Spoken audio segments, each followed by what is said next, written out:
Assalamualaikum anak-anak. Selamat pagi semuanya. Hari ini kita belajar tema 7, subtema 1, pembelajaran 1. Materi yang kita pelajari pada hari ini adalah IPS, IPA, dan Bahasa Indonesia. Seperti biasa, sebelum belajar, mari kita berdoa sama-sama. Bismillahirrahmanirrahim. Rabbis rohli sadri wa yasirli amri wahlul uqdatam min lisani yafqahu qauli.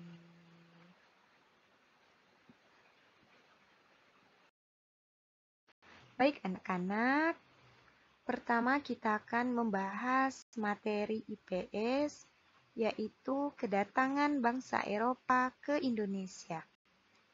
Bangsa Eropa berusaha melakukan penjelajahan samudra. Portugis adalah bangsa Eropa yang pertama kali datang ke Indonesia. Mereka berhasil mendarat di Malaka pada tahun 1511. Kemudian disusul oleh bangsa Spanyol, Inggris, dan Belanda. Awalnya, kedatangan bangsa Eropa ke Indonesia hanya ingin mencari rempah-rempah. Akan tetapi, tujuan tersebut berubah menjadi tujuan lain. Ingin menguasai perdagangan rempah-rempah langsung dari sumbernya, mengambil kekayaan sumber daya suatu wilayah, serta menguasai wilayah strategis perdagangan.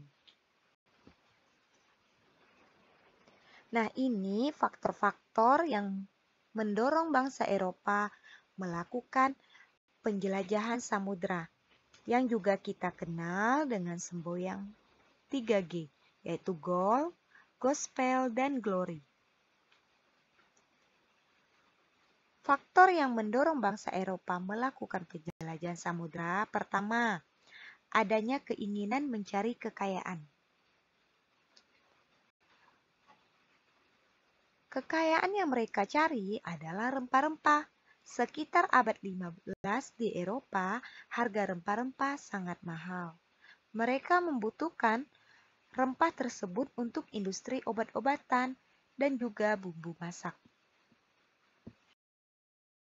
Faktor kedua adalah adanya keinginan menyebarkan agama atau gospel. Jadi, selain mencari kejayaan dan jajahan, bangsa Eropa juga membawa misi khusus, yaitu menyebarkan agama kepada penduduk yang dikuasainya. Mereka menganggap tugas mereka ini sebagai tugas suci yang harus dilaksanakan ke seluruh dunia. Kemudian, faktor yang ketiga, adanya keinginan mencari kejayaan atau glory. Jadi, penjelajahan yang dilakukan bangsa Eropa juga bertujuan untuk mencari kejayaan. Mengapa demikian? Karena adanya anggapan bahwa apabila suatu negara mempunyai banyak tanah jajahan, negara tersebut termasuk negara yang jaya atau glory. Jadi, negara Eropa berlomba-lomba mencari tanah jajahan sebanyak-banyaknya. Selanjutnya, peristiwa-peristiwa pada masa pemerintahan kolonial Inggris. Jadi, kedatangan pasukan Inggris di Indonesia itu mendapat dukungan beberapa raja di Jawa. Karena merasa kecewa dengan pemerintahan Belanda di bawah pimpinan Herman Willem Daendels, setelah berhasil menguasai Indonesia, pemerintah Inggris kemudian mengangkat Thomas Stamford Raffles sebagai gubernur Indonesia. Raffles ini memulai tugasnya pada tanggal 19 Oktober tahun 1811. Adapun kebijakan-kebijakan pada saat itu, pertama, kebijakan di bidang ilmu pengetahuan. Mengundang ahli pengetahuan dari luar negeri untuk mengadakan berbagai penelitian Indonesia. Kedua, Raffles bersama Arnoldi berhasil menemukan bunga bangkai sebagai bunga raksasa dan terbesar di dunia. Bunga tersebut diberi nama ilmiah Rafflesia arnoldi. Kemudian yang ketiga, Raffles menulis buku History of Java dan merintis pembangunan Kebun Raya Bogor. Kebun Raya Bogor merupakan kebun biologi yang mengoleksi berbagai jenis tanaman di Indonesia, bahkan dari berbagai penjuru dunia. Selanjutnya, kebijakan di bidang ekonomi. Pertama itu, menghapus kontingenten. Penyerahan diganti dengan sistem sewa tanah. Kedua, semua tanah dianggap milik negara. Maka petani harus membayar pajak sebagai uang sewa.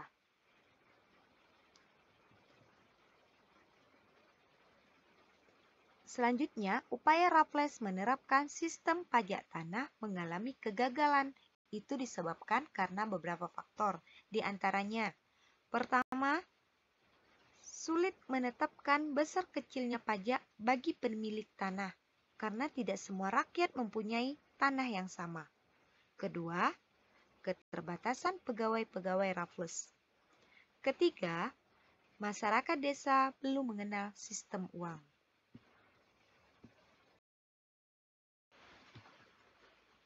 Peristiwa pada masa pemerintahan kolonial Belanda. Belanda berhasil mendarat ke Indonesia, tepatnya di Banten, pada tahun 1596. Pasukan dipimpin oleh Cornelis de Houtman. Pembentukan POC. Pedagang Belanda dengan didukung pemerintahannya membentuk kongsi dagang yang bernama POC pada tanggal 20 Maret 1602. Selanjutnya, tujuan POC di Indonesia, antara lain, pertama, menguasai pelabuhan penting. Kedua, menguasai kerajaan Indonesia. Dan ketiga, melaksanakan monopoli perdagangan rempah-rempah. Pada tanggal 15 Januari 1808, Herman W. Daendels menerima kekuasaan dari Gubernur Jenderal West. Daendels dibebani tugas mempertahankan Pulau Jawa dari serangan Inggris, karena Inggris menguasai daerah POC di Sumatera, Ambon, dan Belanda. Daendels menerapkan sistem kerja paksa atau juga disebut Rodi. Daendels juga melakukan berbagai usaha untuk mengumpulkan dana dalam menghadapi Inggris, antara lain mengadakan penyerahan hasil bumi, memaksa rakyat menjual hasil buminya ke pemerintah Belanda dengan harga murah. Baik anak-anak, kita berpindah ke materi IPA, yaitu sifat-sifat benda. Benda-benda yang ada di sekitar kita digolongkan menjadi 3, yaitu benda padat, cair, dan benda gas. Ketiga benda ini memiliki sifat yang berbeda. Mengapa kamu perlu mengetahui sifat-sifat benda? Salah satu manfaat mengetahui sifat benda ialah kita akan tahu cara memperlakukan benda-benda yang ada di sekitar kita.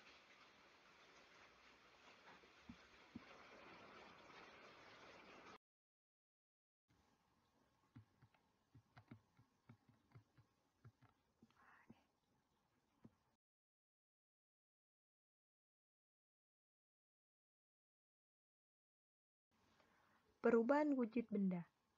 Setiap benda bisa mengalami perubahan wujud dengan cara yang berbeda. Mencair. Mencair adalah perubahan wujud benda padat menjadi benda cair akibat suhu yang panas. Contohnya, es batu yang terlalu lama di tempat terbuka akan berubah menjadi cair. Kemudian, menguap. Menguap adalah peristiwa perubahan wujud dari cair menjadi gas. Contoh peristiwa ini Saat kita memasak air dan tidak diangkat meskipun sudah mendidih, lama-kelamaan air akan berkurang, mungkin akan habis. Kemudian, menyumlin. Menyumlin adalah peristiwa benda padat menjadi benda gas. Contohnya, ketika kita menyimpan kapur barus di dalam lemari pakaian, lama-kelamaan kapur barus akan habis. Selanjutnya, membeku. Membeku merupakan perubahan wujud benda cair menjadi benda padat. Contoh peristiwa membeku yaitu saat kita memasukkan sekantong air ke dalam freezer, maka air dalam kantong yang bentuknya cair akan berubah menjadi es batu. Kemudian mengembun. Mengembun adalah perubahan wujud dari benda gas menjadi cair. Contohnya, saat kita menutup air panas dalam panci dengan piring, maka piring yang digunakan untuk menutup tadi akan meneteskan air. Air ini berasal dari uap air yang berubah menjadi air. Peristiwa inilah yang disebut dengan mengembun. Kemudian mengkristal. Mengkristal adalah peristiwa perubahan wujud dari benda gas menjadi benda padat. Contoh dari peristiwa ini terdapat pada kawah belerang. Pada kawah gas belerang, di dinding-dinding kawah terdapat gas belerang yang telah berubah menjadi kristal-kristal belerang. Selanjutnya, materi terakhir adalah muatan bahasa Indonesia, memahami teks ulasan. Teks adalah suatu tatanan dari kata-kata yang digunakan untuk memberikan informasi ataupun menjelaskan suatu makna. Teks ulasan juga disebut dengan review atau resensi, yaitu teks yang berisi tentang sebuah ulasan atau hasil penilaian sebuah karya seperti drama, film, atau buku. Dalam mengulas sebuah karya harus disertai sikap kritis. Hal ini bertujuan agar bisa memberikan paparan yang berisi manfaat untuk perbaikan dari karya yang diulas. Ayo membaca Sistem Tanam Paksa Kolonial Belanda. Apakah tanam paksa itu? Sistem tanam paksa atau juga disebut kultur stil-stil merupakan peraturan yang dikeluarkan oleh Gubernur Jenderal Johannes van den Bosch yang memaksa rakyat menanam komoditas tertentu dengan peraturan tertentu. Di mana tanam paksa itu dilaksanakan? Tanam paksa pertama kali diperkenalkan di Jawa, kemudian dikembangkan di daerah lain luar Jawa, yaitu Sumatera Barat, Lampung, dan Palembang.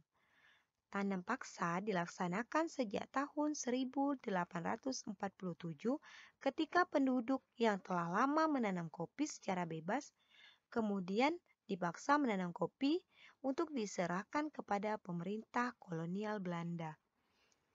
Adanya penyimpangan pelaksanaan tanam paksa membawa akibat yang memberatkan rakyat Indonesia. Akibatnya antara lain, banyak tanah terbengkalai, panen gagal, rakyat makin menderita, wabah penyakit bahaya, kelaparan juga melanda. Nah, tokoh yang menentang tanam paksa pada saat itu adalah rakyat Indonesia dan Dweck Dekker atau nama samarannya Multatuli. Baik anak-anak, bagaimana? Apakah kalian dapat memahami apa yang Ibu sampaikan? Jika kalian masih ada yang belum mengerti, silakan memutar kembali video ini ataupun kalian dapat membaca buku LKS maupun buku paket yang ada. Tugas hari ini adalah Bahasa Indonesia dan IPS. Selamat mengerjakan.